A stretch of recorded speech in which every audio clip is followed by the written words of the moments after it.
آج میں آپ کو ایک ایسے حملے کی سچی کہانی بتانے والا ہوں جس نے پوری دنیا کو دیا، اور یہ واقعہ ہوا تھا ممبئی میں۔ حیران کن بات یہ ہے کہ آج بھی بہت سے لوگ اس واقعے کی اصل حقیقت نہیں جانتے ہیں۔ بعض لوگ کہتے ہیں کہ تقریباً 97% لوگوں کو یہ معلوم نہیں ہے کہ یہ حملہ اصل میں کیسے شروع ہوا ہے اور یہ اندر کیا ہوا تھا۔ یہ واقعہ 26 نومبر 2008 کو انڈیا ممبئی میں پیش آیا۔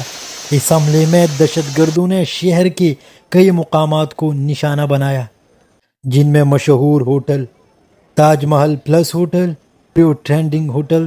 یہ ہوٹل دنیا بھر کے سیاحوں اور کاروباری لوگوں کے لیے بہت مشہور تھے۔ اس کے علاوہ حملہ آوروں نے railway station, Chhatrapati Shivaji terminus اور مشہور لیپرڈ کیفے پر بھی فائرنگ کی۔ جب یہ حملہ شروع ہوئے تو پورا شہر خوف میں آ گیا۔ لوگ سمجھ نہیں پا رہے تھے کہ کیا ہو رہا ہے۔ پولیس اور سیکورٹی فورسز پورے طور پر حرکت میں آئے۔ کچھ دیر بعد بھارت کی خصوصی فورس نیشنل سیکورٹی گارڈ کو بھی بلایا گیا۔ کمانڈوز نے ہوٹلوں اور دیگر مقامات پر آپریشن شروع کیا۔ یہ آپریشن بہت مشکل تھا کیونکہ حملہ آور عمارتوں کے اندر موجود تھے اور وہاں عام لوگ بھی پھنسے ہوئے تھے۔ اس وجہ سے سیکورٹی فورسز کو بہت احتیاط سے کارروائی کرنی پڑی۔ یہ حملہ تقریباً 60 گھنٹے تک جاری رہا اور اس نے پوری دنیا کو توجہ اپنی طرف کھینچ لیا۔ اس حملے میں تقریباً 166 افراد ہلاک اور 300 سے زیادہ زخمی ہوئے۔ ان میں مختلف ملکوں کے سیاح بھی شامل تھے۔ یہ واقعہ دنیا کی تاریخ کے بڑی دہشت گرد حملوں میں شمار کیا جاتا ہے۔ اس کے بعد سیکورٹی کے قوانین اور حفاظتی اقدامات میں بھی کئی تبدیلیاں کی گئی۔ آج بھی جب اس واقعے کا ذکر ہوتا ہے تو لوگ حیران رہ جاتا ہے کہ اتنا بڑا حملہ کیسی طرح ممکن ہوا۔ 2008 ممبئی اٹیکس تقریباً 10 افراد تھے۔ تحقیقات کے مطابق یہ لوگ ایک شدت پسند تنظیم لشکر طیبہ سے تعلق رکھتے تھے۔ لوگ زیادہ یہ پوچھتے ہیں کہ وہ کہاں سے آئے اور یہ تھے کون۔ رپورٹس کے مطابق یہ لوگ پاکستان سے آئے تھے۔ وہ پہلی کشتی کے ذریعے بحر عرب کے راستے سفر کر کے ممبئی کے ساحل تک پہنچے۔ Ladies and gentlemen, welcome to Mumbai, the dream city. وہ شہر میں کیسے داخل ہوئی؟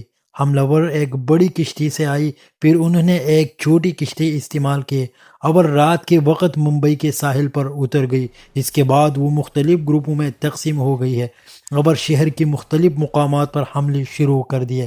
ان کا ہدف کیا تھا؟ ان کا مقصد شہر کے اہم اور مشہور مقامات کو نشانہ بنانا تھا، جیسے Taj Mahal plus hotel, اوبریو trending hotel اور چھترپتی شیواجی ٹرمینس۔ ایک حملہ آور زندہ پکڑ گیا۔ حملے کے دوران ایک شخص زندہ پکڑ گیا جس کا نام اجمل قصاب تھا۔ بعد میں عدالت نے اس مجرم قرار دیا اور 2012 میں اسے سزائے موت دے گئی۔ شام کا وقت اور خوف کا آغاز۔ جب حملہ آور تاج محل پلس ہوٹل میں داخل ہوئی تو ہوٹل میں مہمان اور عملہ حیران خوف زدہ ہو گئے۔ نہیں پا رہے تھے کہ باہر کیا ہو رہا ہے۔ دھماکوں اور فائرنگ کی آواز ہر طرف گونج رہی تھی۔ مہمانوں کی حفاظت اور عملہ کمرے میں بند ہو گئے۔ کچھ لوگ ہوٹل کی کچن اور سٹوریج رومز میں چھپ گئے۔ عملہ نے غیر معمولی حوصلے کے ساتھ مہمانوں کو محفوظ جگہوں پر منتقل کیا۔ حملہ آور کی چالاکی۔ حملہ آور ہوٹل کے بڑے لاوی اور کیلی علاقوں میں گھومتے رہے، مہمانوں کو ڈرانے اور کنٹرول کرنے کی کوشش کی۔ انہوں نے آگ لگائی اور قیمتی سامان توڑ تاکہ ہوٹل کا ماحول خوفناک بن جائے۔ سیکورٹی فورسز کا آپریشن۔ بھارتی نیشنل سیکورٹی گارڈ کی ٹیم ہوٹل کے اندر داخل ہوئی۔ انہوں نے ہر فلور، کمرے اور بالکونی کو چیک کیا۔ ہوٹل کے اندر چھپے مہمانوں کو محفوظ باہر نکالا گیا۔